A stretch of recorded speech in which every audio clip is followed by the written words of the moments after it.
Sinong tatanga-tanga ang magbibigay o magpapatong ng 5 milyong piso diyan, ano po, para ipapatay. Eh, wala namang katorya-torya yung mga pinagsasabi niya do'n. 'Di po ba? Or baka naman itong ano na 'to, sinasabi lang ni Marcoleta para maging dahilan lang po ng hindi pagpapakita o hindi pagsipot ni Gutesa. Akala ko ba, Brad, ang sinasabi niyo is ano, haharapin niyo yung nagnotaryo sa inyo? O natatawa si Mood Covers o kay Marcoleta sa sinasabi. Akala ko kasi haharapin nila yung nagnotaryo sa kanila eh. O, at ipapakita nila na talagang nagsisinungaling yung nagnotaryo eh. Hindi po ba?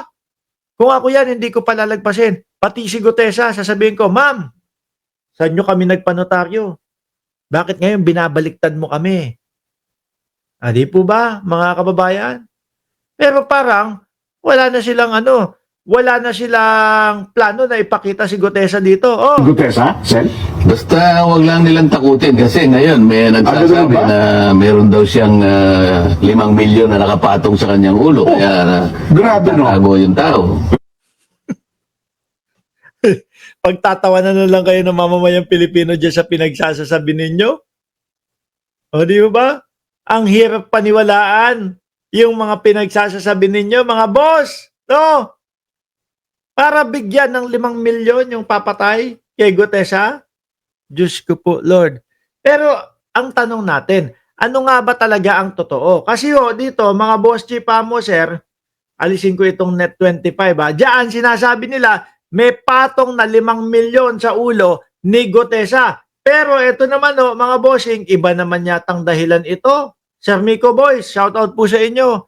Iba naman yatang dahilan dito, ni Defensor, mga kababayan. Kasi ang sabi dito, mga boss chief mo, sir, ni Defensor ay Orly Gutesa being protected, no? By ex-marine. O yan naman ang sinabi ni Defensor.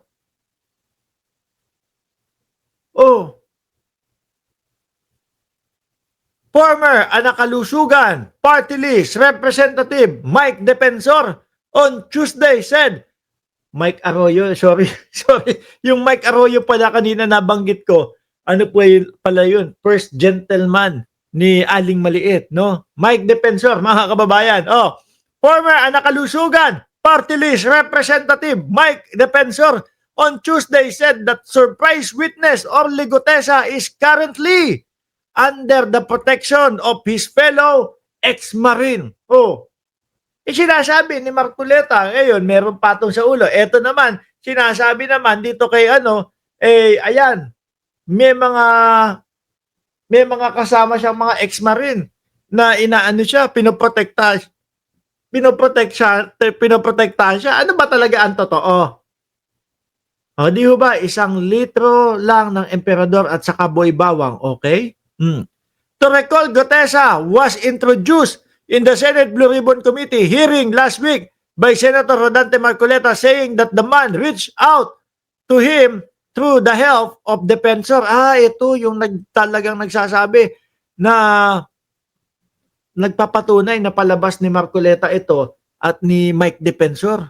Ayun, kung nakikita nyo mga bossing, etong si District Engineer Alcantara nangungopya 5 million talaga. Yan po yung sinabi ni Marcoleta Para daw sa ulo ni nitong si Gutesa Parang ang hirap lang kasi talagang paniwalaan. Sabi ni Sir Eseng Mariano, nagpapapaniwala pa ba tayo sa mga saltik na DDS? Puro kasinungalingan yung mga gunggong na yan. Biruin nyo Feeling ko kasi mga boss, hindi na nila palalabasin ito. Feeling ko, hindi na nila hahayaan na ma-interview or whatever itong si Orly Gutesa, mga kababayan. Wala na yan. Sumablay na doon sa unang pagkita, doon sa mga hearing Papupuntahin mo pa, papaanuhin mo pa ulit, sasablay na naman.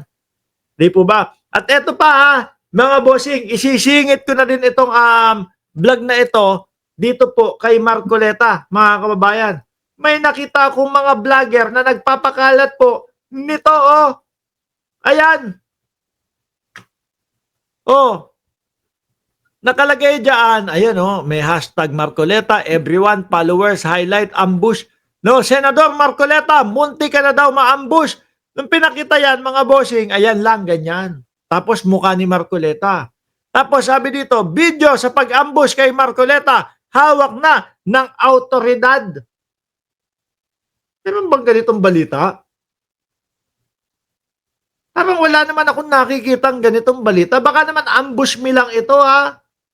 Kayo, magpapakalat kayo ng mga fake news na mga kagaya nito, tapos pag na-delete yung mga channel ninyo dahil sa pagpapakalat ninyo ng mga fake news, iiyakan kayo. Oh, ano yan? Para ano, magalit ang mamamayang Pilipino?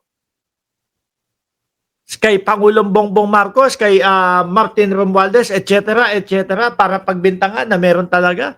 At alam nyo ho, mga kababayan, ang ano pa dito, ang malala pa dito, nakikita ko yung mga DDS, mga nagko-comment, grabe pala talaga. Nakalabanin si Martin Romualdez.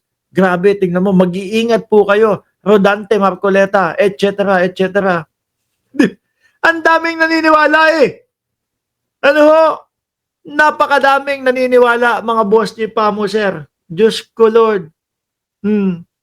Pinaa-ambush na nila Diskaya yan kasi ayaw ng isauli. Oy, grabe ka! Sabi ni Dominador Feliciano, pinaambus na nila Diskaya yan kasi ayaw isauli yung 150 million.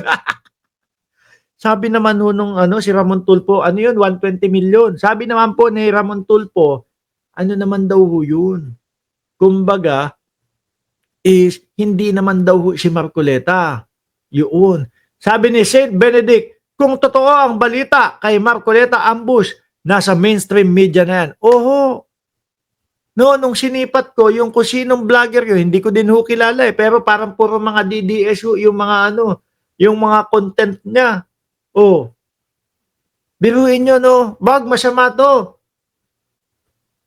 Gagawa-gawa kayo ng mga ganitong mga thumbnail, tapos nung binuksan ko, mga bossing, wala naman ho akong nakita. So, ibig sabihin, gusto lang nila nagalitin yung mamamayang Pilipino at gusto lang nila na pag-isipin yung mamamayang Pilipino na kapag kinalaban si Martin Romualdez o kung sino man ipapapatay. Oh, uulitin ko ho, huwag kayong maniniwala dito sa mga kumakalat o pinapakalat doon sa Facebook na merong ambush daw ho na ginawa kay Marcoleta. Langya kayo. Lahat na ginagawa nyo, puro pagpe-fake news na yung ginagawa ninyo. Sabi ni Chris Rose, hay nako Marcoleta, kung ano yung fake news, kung ano yung fake ng buhok mo, yun ang fake ng uga. Oy, grabe ka ha. Madiin ka kay Marcoleta ha.